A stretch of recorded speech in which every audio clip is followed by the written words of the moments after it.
Канаде ужасающе дорогие авиаперелеты по сравнению с США и Европой.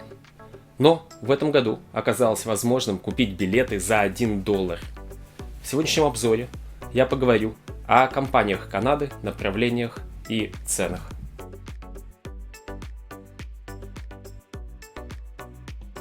Самая большая, конечно, Air Canada, но в последнее время ее теснит WestJet. С этими двумя компаниями все понятно. Они состоялись, устояли в COVID, и так или иначе, живя в Канаде, вы или уже летали ими, или полетите. Сегодня же мы хотим быстренько пробежаться по другим компаниям, которые только пытаются завоевать рынок и делают это благодаря низким ценам. Даже название придумали не лоукостеры, а ультра-лоукостеры. Lynx поразила всех в этом году полетами за $1. Это, конечно, рекламная цена для редких счастливчиков. Внезапно, на прошлой неделе мне попался такой рейс за $1 в Виннипег. Но стоит иметь в виду, билет $1, а налогов еще почти на 100 наберется. При быстром поиске по сайту находятся билеты за $200 в два конца из Торонто в Ванкувер и обратно. У компании уже 7 самолетов, все Boeing 737. Планов громадье, хотят дорасти до десятков самолетов. Компания из Калгари, и вы можете видеть скалистые горы на фото с их веб-сайта. Более раскрученная компания Flair. Почти 20 самолетов, самая серьезная заявка на рынке ультра-лоукостеров в этом году. Активно работают над развитием маршрутов. Тут и полеты по Канаде, полеты в США. Нашел полет во Флориду на сентябрь этого года за $11 в оба конца, плюс сборы и налоги. Итого $157. Запускают в конце этого года полеты в Пунта-Кану, что в Доминиканской республике. Все самолеты новые Боинги.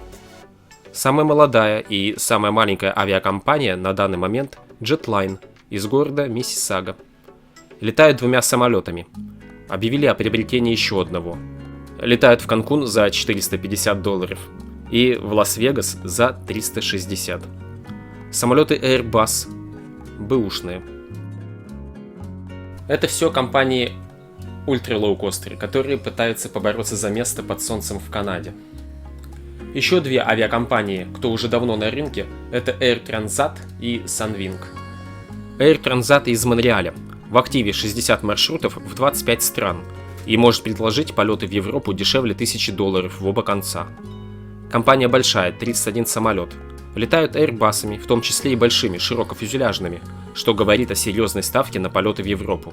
Не очень забавный факт – летать из Европы в Канаду и обратно дешевле, чем из Канады в Европу и обратно. Кто хочет посетить Канаду из Европы, пользуйтесь. Sunwing специализируется на полетах к морю. Они стартовали как туристическая компания, а потом решили перекупить самолетов, чтобы возить своих туристов самим. Куча самолетов, более 30. Но в этом году были поглощены компанией WestJet. Sunwing – компания, с которой мы летали в Доминиканскую республику. Только самые теплые воспоминания. Глядя на эту активность, а может и даже работа на опережение, и Air Canada, и WestJet уже несколько лет как создали свои дочки-лоукостеры – компании Rouge и Swoop. Цены там выглядят более приемлемыми. С Rouge тоже у меня был опыт полетов и по Канаде, и на Кубу, и во Флориду. Кстати, во Флориду в два конца за $340 выглядит неплохо. Даже не скажешь, что Air Canada. По работе я много летаю с Air Canada. Билеты покупаю в последний момент. Не по злому умыслу, а исходя из рабочей необходимости. Вот так выглядят цены перелетов по Канаде компанией не лоукостером. И это зимой, не в сезон. Цена зависит не от расстояния, а от того, насколько направление монополизировано. Так, самый дорогой билет в Шарлоттаун. Это столица провинции острова Принца Эдварда. Лететь 2 часа, но цена как за 20. Так что если вам понадобится лететь по Канаде в срочном порядке, да еще и не по ходовым маршрутам, готовьтесь потратиться. Последняя на сегодня в списке компания Porter. Начинала как региональная нишевая компания. Теперь добавляет международные направления и, можно сказать, начинает играть на глобальном рынке. Традиционно летали из аэропорта Билли Бишоп, что на острове Торонто. Летали маленькими самолетами. Сейчас добавили в парк современные самолеты и предлагают полеты в Нью-Йорк, а точнее в аэропорт Ньюарк, что в Нью-Джерси, Но тут будьте внимательны, в Ньюарк летают из аэропорта Пирсон.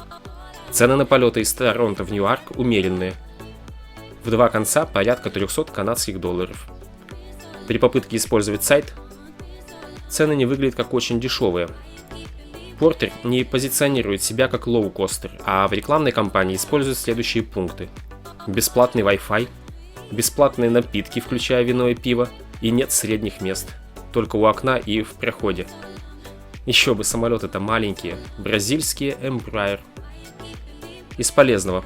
Всегда гуглите промокод. Поиск Porter Airline промокод дал код для скидки 20%.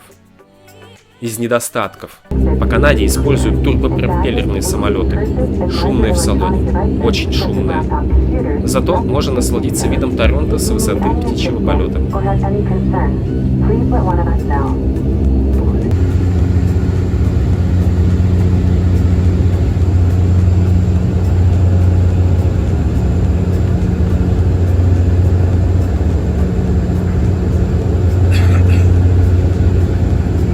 Пожелаем всем компаниям удачи и процветания, а нам доступных авиабилетов.